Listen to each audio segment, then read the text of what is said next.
Hello and welcome to Liverpool, home of the Beatles, Liverpool Football Club, the River Mersey. There's loads of famous things in Liverpool. Liverpool is famous for so many different things and there are so many tourist attractions here.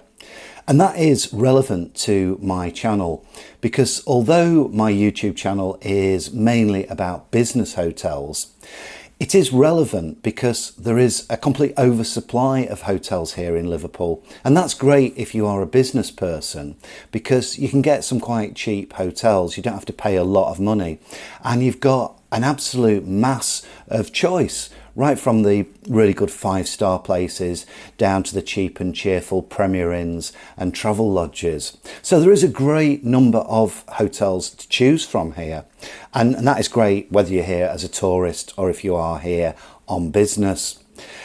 The one thing I would say about these hotels in Liverpool is you have to come out of season. If you come in the middle of summer, Liverpool is actually full of tourists and the hotels can get quite expensive. I'm here in the middle of December and it's actually quite cheap. I got this room here in this Travelodge for just over £30, which is an absolute bargain, really. You won't get much cheaper anywhere in the United Kingdom for one night in a Travelodge in a major city.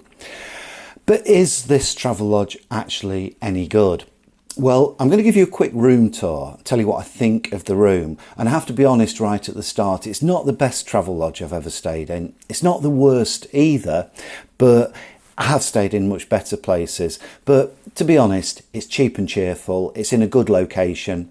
But anyway, let's take a look at the room first. And then at the end, I'll give you some thoughts on whether I'd stay here again and some tips if you do decide to stay here in Liverpool. Okay, well the first thing I noticed when I arrived is the room is fairly small. It's not too small, but it is fairly small. It's just about big enough for one night or two nights. There is a nice big TV though, Samsung 32-inch television. It's a good quality TV. Only has the standard television channels, but it is a nice TV all the same. Unfortunately, only 2 sockets for charging up your phone or whatever. There was a third socket, but it was in use with the electric radiator, so I could only actually use 2 sockets. One disappointment was the window. Now it looks straight out onto some apartments with balconies, and the problem is for privacy they really need to put a net curtain or something else just to give privacy. There are normal curtains, but you have to have them closed all the time. The other disappointment, which we get all the time, is obviously the problem with the wardrobe, because they don't give you enough coat hangers. 2 extra pillows, which is nice, but it would have been nice to have had a few more coat hangers. And then just a bit of space where I've put my laptop case and my camera equipment.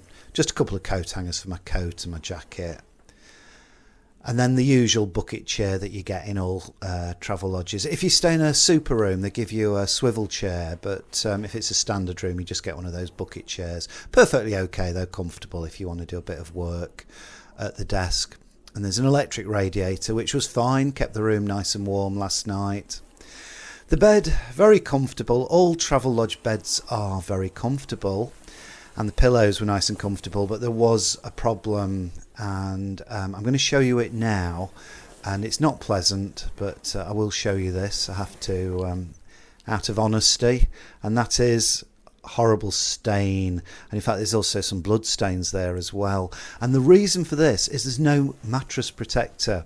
Now the bed itself's comfortable, but it's not very clean, unfortunately, and that could have all been prevented if they just put a mattress protector on the bed. I don't know why they haven't bothered. So that was a bit of a disappointment last night. I'll just give you a quick look around the bathroom.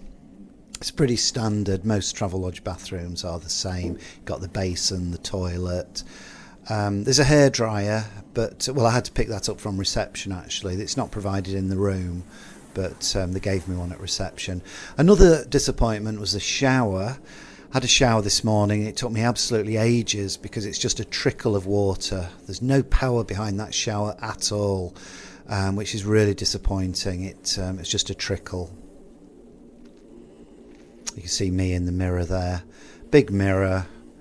It's pretty much standard as all travel lodges. As I say, the hairdryer, they'll always give you one at reception. They don't provide them in the room, but they're always very helpful at reception if you want one.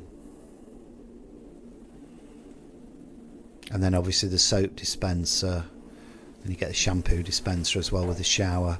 We'll just go back into the room for a moment, and I'll just show you a few other things.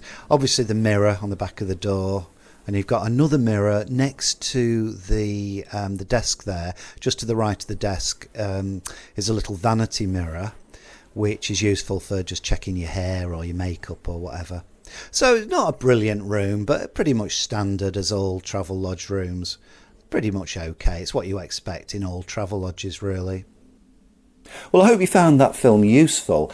I just want to stress that this is not the best travel lodge I've ever stayed in. To be perfectly honest, there are some things about it which I didn't like.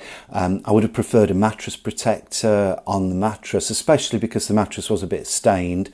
The shower was very poor. It was just a bit of a trickle. Wasn't too happy about the privacy issues because the window looks straight onto some apartments opposite. There's very little privacy, and the room is also a bit small. So those are really the four main disadvantages. On the positive side, it was cheap, it's very central, it's in a great location, staff were really friendly, really helpful. Would I stay here again? The answer is I probably would actually if it was cheap. I wouldn't spend a lot here simply because it is a bit old and dated. It's in bad need of a complete refurb, to be honest. It needs completely refurbishing, but for the money I can't really complain, and it is in a good location. It's not great for parking, but it's really good for the train station. The Lime Street station's only about 5 minutes walk away. So if you are looking for somewhere cheap to stay in Liverpool and you want to be central and you don't want particularly high quality, then this is great. You know, for 30 quid a night, that's all I paid.